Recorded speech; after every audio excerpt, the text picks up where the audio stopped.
Hello students, in this video I'll cover the topic continuity at a point, which is one of the important topic of the chapter continuity and differentiability. So let's get started with the concept first. So a function fx is said to be continuous at x equals to a if limit x approaches to a fx is equal to fa. That means the limit of the function at point a if is equal to the value of the function at point a, then we say that the function is continuous at the point x equals to a. And if you remember the concept of limits which you have studied in class 11th, the limit at a point exists if its left hand limit is equal to the right hand limit. So for a function to be continuous at x equals to a, the left hand limit at a should be equal to the right hand limit at a, and both the limits should be equal to the value of the function at point a. So if these three values are same, we can say that the function is continuous at point x equals to a. So now let us see the application of this concept with an example. So here is the first question on your screen. So you can see the function is 5 minus 2x for all x less than 1. It is 3 for x equals to 1, and the function is x plus 2 for all x greater than 1. The question is this function continuous for all x?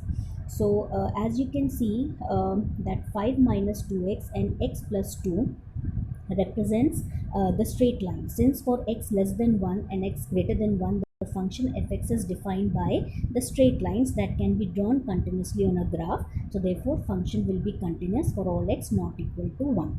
You can understand this way also, that since 5 minus 2x and x plus 2 are the polynomial functions, so they'll be continuous everywhere in their domain. So this is the reason why the function will be continuous for all x less than 1 and for all x greater than 1. Now the only point to check for the continuity is the point x equals to 1.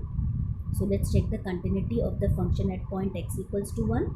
So here you can see that the value at point 1 is 3, which is already given in the question. Then to find out the left hand limit at x equals to 1, we'll choose the function 5 minus 2x, and then on substituting x equals to 1 in the function, the left hand limit comes out to be 3.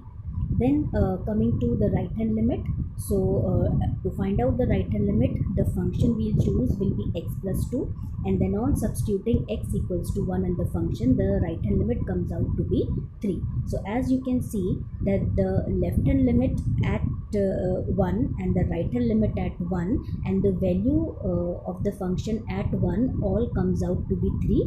So the function fx is found to be continuous at x equals to 1, and since the function is continuous at x equals to 1 for all x less than 1 and for all x greater than 1, so we can say that the function is continuous everywhere and for all x. So this is how we can apply the concept of continuity. I hope the first question is clear. Now let's see the second question.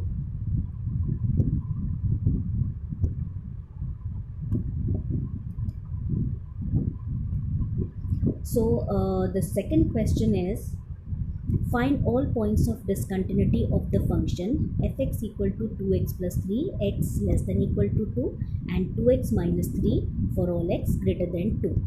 So here also you can see that 2x plus 3 and 2x minus 3 are polynomial functions, so they will be continuous everywhere in their domain. So hence the function fx is continuous for all x less than 2 and for all x greater than 2.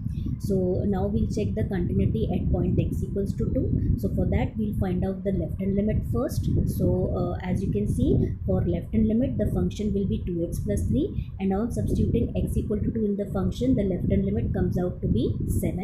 Similarly, for finding the right hand limit, we'll choose the function 2x plus 3, and on substituting x equal to 2 in the function, the right hand limit comes out to be 1. So clearly the left hand limit is not equal to the right hand limit.